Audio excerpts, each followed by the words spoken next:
the happiest moment of my life shattered before I even had the chance to enjoy it. Just minutes after exchanging vows with the man I loved, my phone vibrated with a message that read, "Congratulations on your wedding. Do not bother coming back to work because your position no longer exists." And for some reason, standing there, in my white dress with flowers still in my hands, I realized someone had carefully chosen that exact moment to humiliate me. My name is Natalie Brooks, and until that morning I believed years of loyalty, honesty, and hard work guaranteed at least a little respect in the workplace. My husband, Ethan Carter, noticed the color drain from my face before I could even speak, gently took my phone from my shaking hands, read the message without saying a word, and then smiled so calmly that it completely confused me before quietly saying that our wedding deserved every ounce of our attention because tomorrow would change everything. For nearly 3 years I had worked as the senior operations coordinator for Harbor Point Engineering, one of the fastest growing construction companies in the state, where I managed impossible schedules, solved complicated problems, and kept multi-million-dollar projects moving even when everyone else believed deadlines could never be met. Every promotion I earned came through sleepless nights,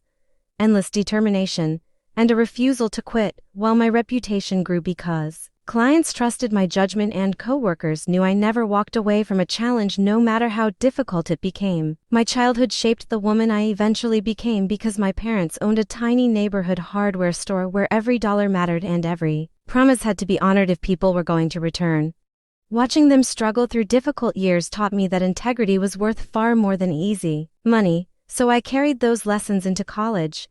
worked multiple jobs to pay my tuition, graduated near the top of my class, and entered the construction industry, determined to prove that character could still matter in business. Everything remained steady until the company owner announced that his nephew, Brandon Hayes, would become the new executive director despite having almost no practical experience managing complex projects or leading professional teams. Within days, the atmosphere inside the office changed completely because Brandon cared far more about appearances than results, dismissed experienced employees during meetings, claimed credit for ideas he never created,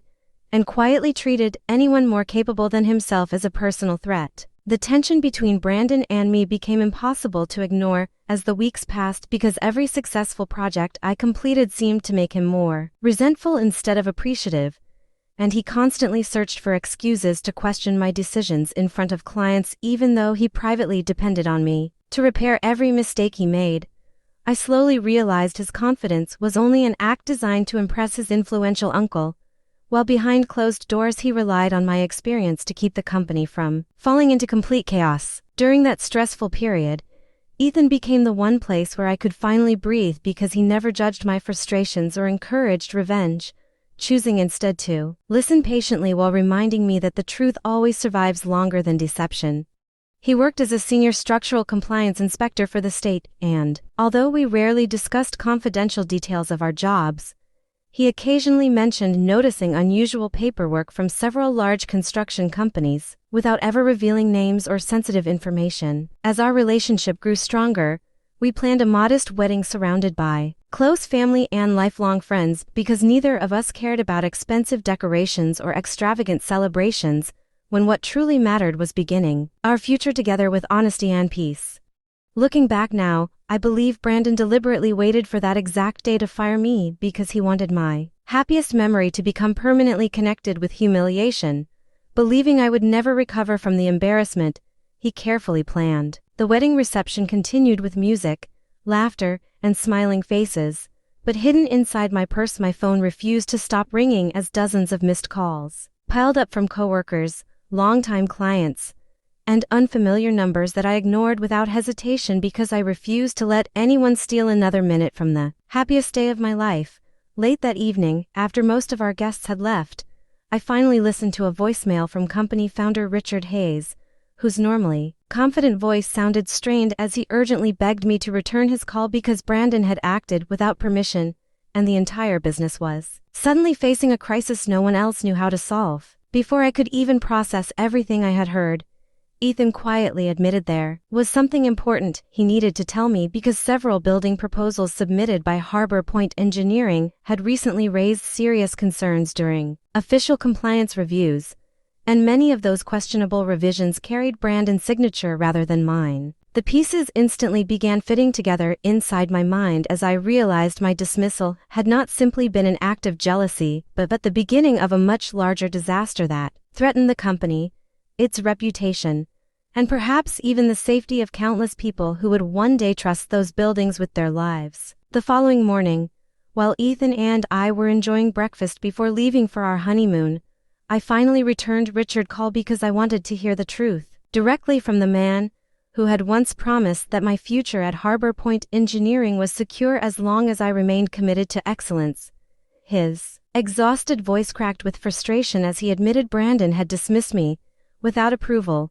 Several major projects had immediately fallen behind schedule. Important client records could not be located,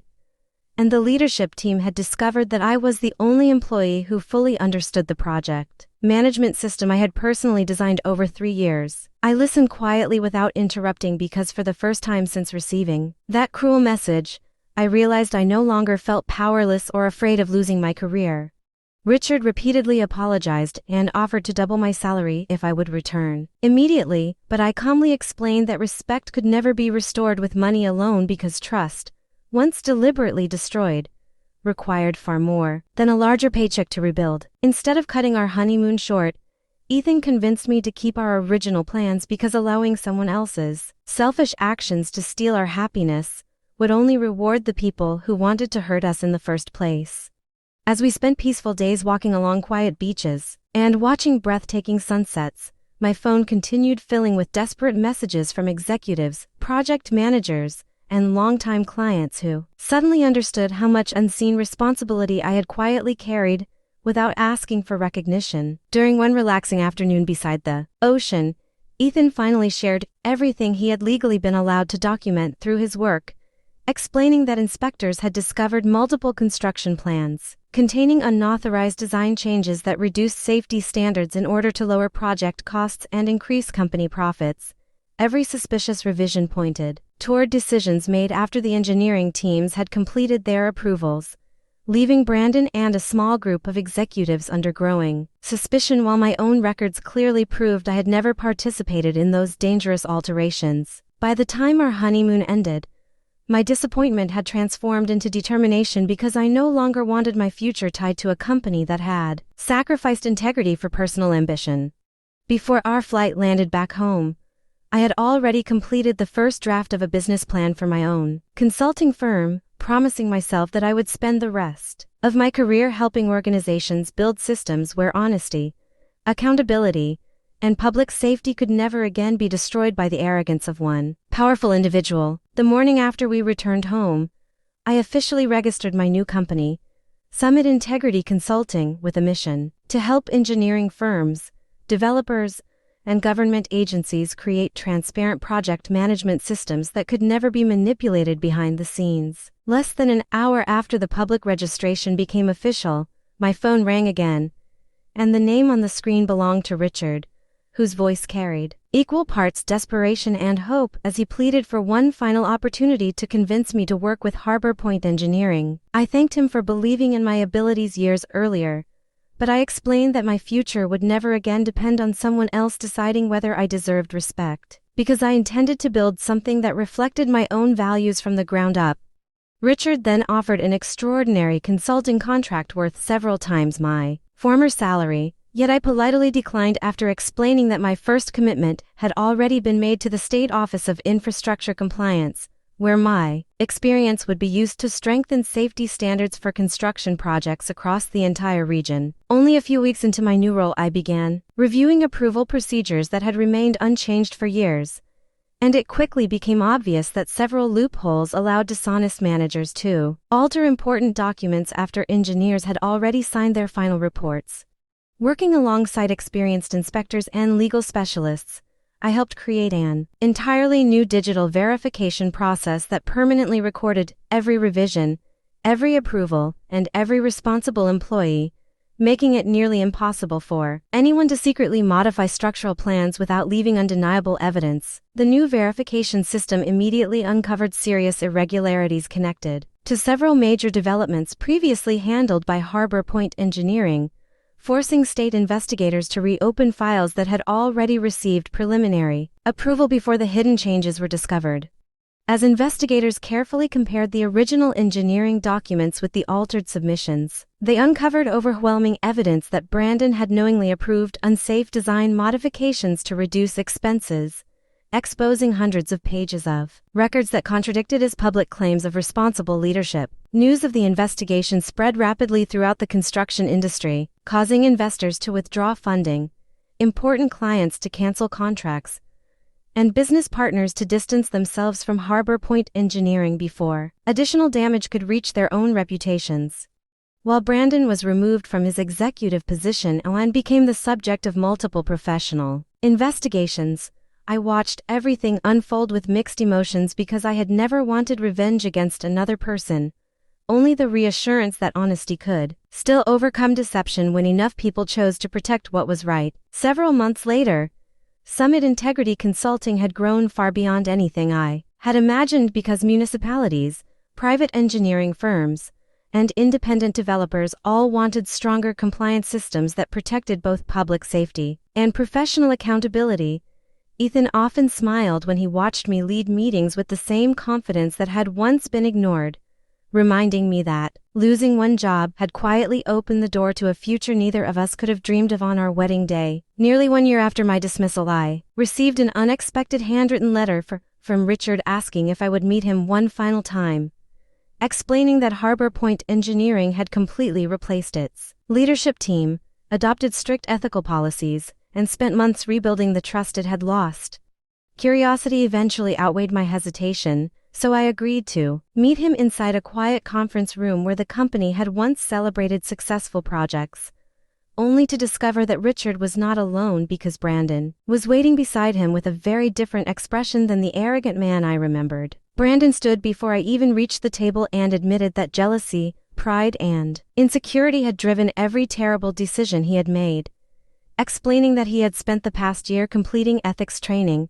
cooperating with investigators, and accepting responsibility for nearly destroying both the company and his own future. Richard then explained that Harbor Point Engineering no longer wanted me as an employee because they understood that chapter of my life had ended, but they hoped my consulting firm would independently audit their new systems every year so they could never repeat the mistakes that had almost destroyed everything they had built. After carefully reviewing their proposal, I agreed under one condition that surprised both men because I insisted every employee, from the newest assistant to the highest executive, complete mandatory integrity training before my company accepted a single dollar from them. They accepted without hesitation, and as I walked out of that building for the final time,